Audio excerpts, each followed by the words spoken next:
Hello everyone, I hope you are staying home and staying safe. My name is Wale Farron, I'm a tech entrepreneur, and you are watching another episode of Tech Roundup, your weekly opinion, views and analysis of the top tech events happening around the world with a focus on Nigeria.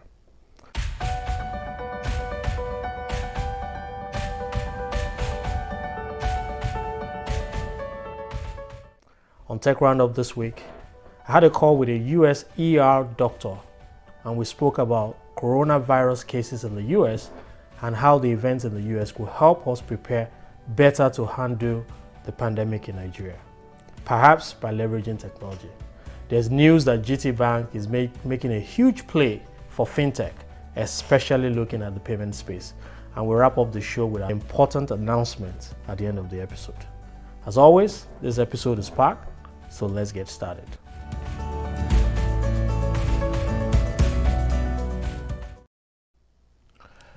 We've talked about the coronavirus pandemic in each of the last several episodes, and rightly so.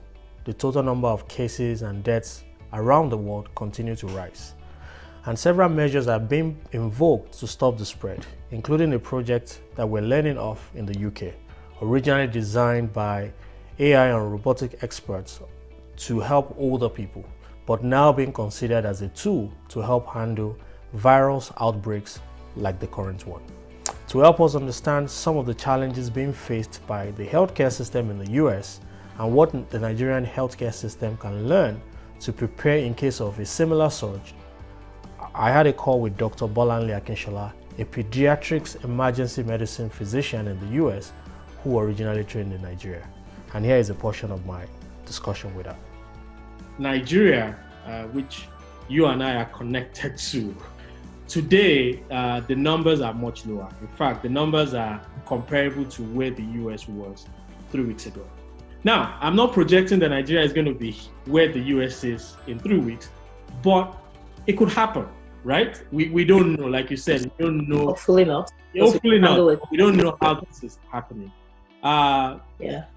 If it does happen, what have we learned now with where things are in the US? Nigeria can learn from the mistakes that the United States made, which is not having early testing. Okay. And not only not having early testing, and it's still the problem that we still have currently in the United States, not having enough testing, because this virus is droplets, right? And so for you to understand what the social distancing is, that's why we're doing social distancing, the 6 feet. So it hangs in the air, right?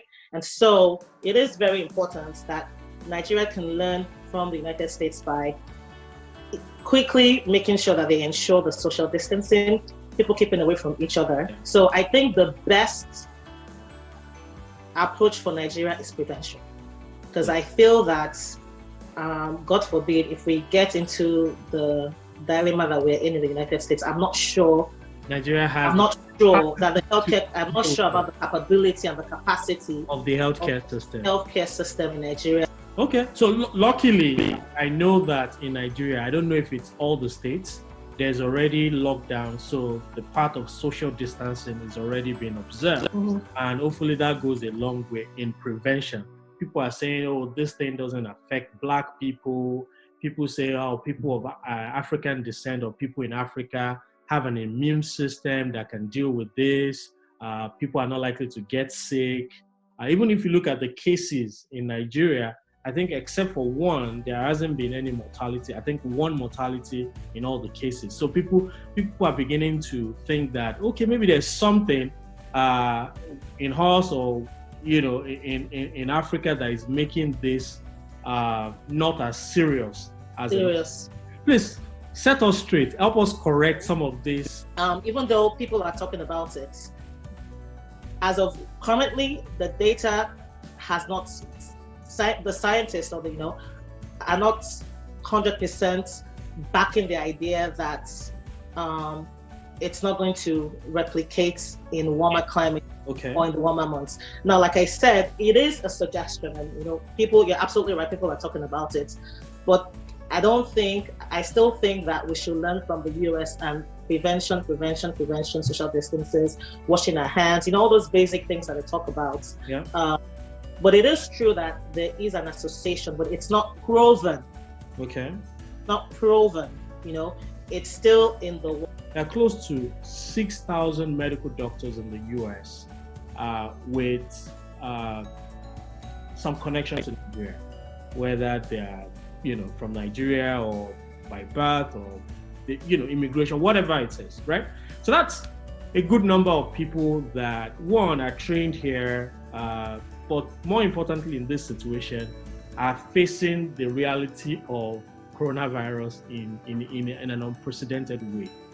And I couldn't help but think about how, a number of these physicians who are in the US might be able to remotely, using technology, help healthcare workers, healthcare professionals in Nigeria, if indeed, like we said at the beginning, God forbid, if indeed we see a surge in the number of cases of coronavirus in Nigeria. I definitely think that these are the ways that physicians in the diaspora can help if the situation warrants it.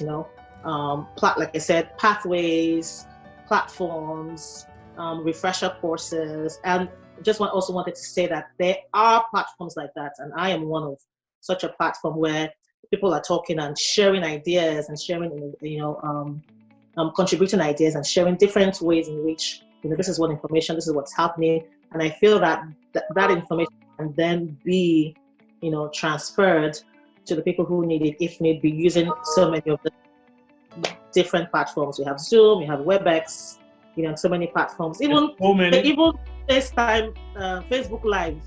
Yeah. Even messenger apps like WhatsApp can really be exactly.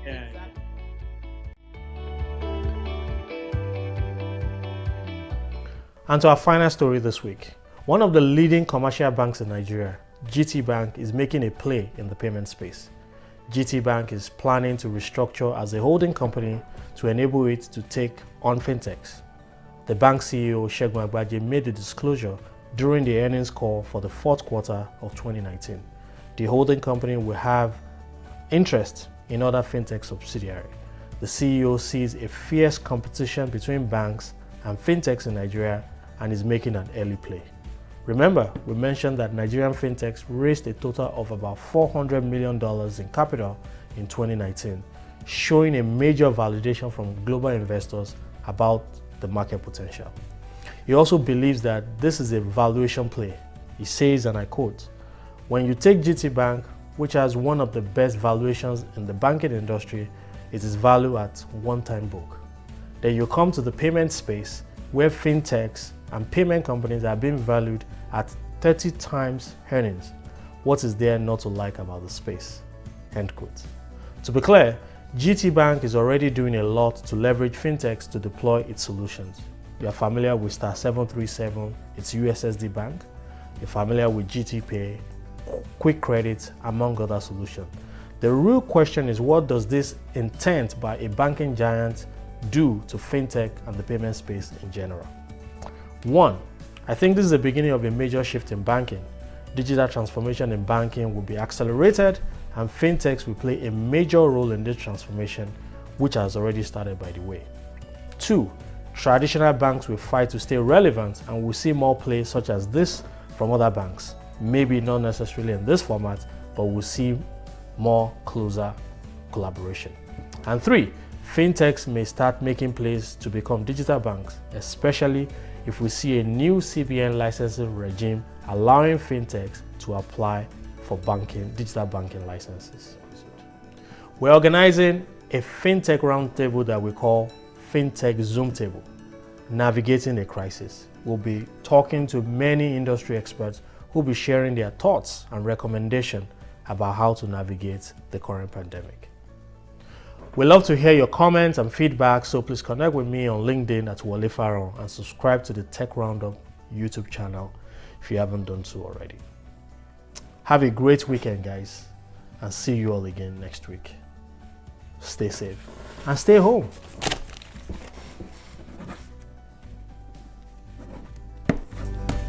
All right.